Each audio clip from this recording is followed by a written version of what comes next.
সমাগত পবিত্ৰ ঈদ।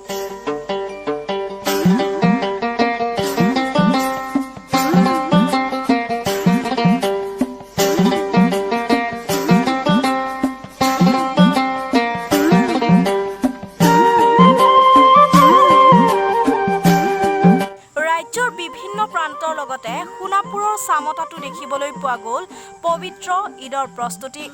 যোৱা বছৰৰ দৰে এইবেলিও কোভিড মহামাৰীৰ বাবে সম্পূৰ্ণ চৰকাৰী নীতি নিৰ্দেশনাৰে পালন কৰা হ'ব পবিত্ৰ ঈদ।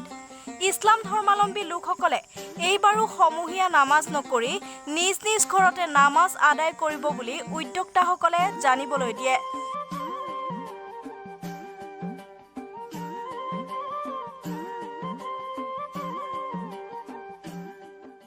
এইবাৰ যেহেতু কোভিডৰ ইমান ভয়াবহ এটা পৰিস্থিতি, সেইবাবে আমি আমাৰ ঈদগাহ কমিটিৰ তৰফৰ পৰা আমি আলোচনা কৰিছোঁ। লগতে কপালকেটা জামে মছজিদ কমিটিয়েও আলোচনা কৰিছে যে এইবাৰ যিটো ঈদৰ সমূহীয়া নামাজ আমাৰ ঈদগাহ ময়দানত পঢ়া হয়, সেই নামাজটো বিগত বছৰৰ দৰে, বিগত বছৰো আমি ঈদগাহ ময়দানত নামাজ পঢ়া নাছিলোঁ।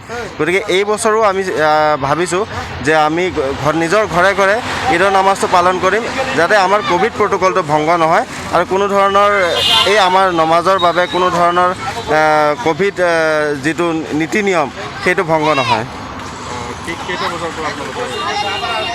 আমাৰতো এনেই প্ৰতি বছৰে পুৱা 7 বজাৰ পৰাই নমাজ আৰম্ভ হয়। যিহেতু এতিয়া ঘৰে ঘৰে পঢ়া হ'ব, তো এতিয়া সময়ৰ খুব সঠিক সময় এটা ক'ব নোৱাৰি।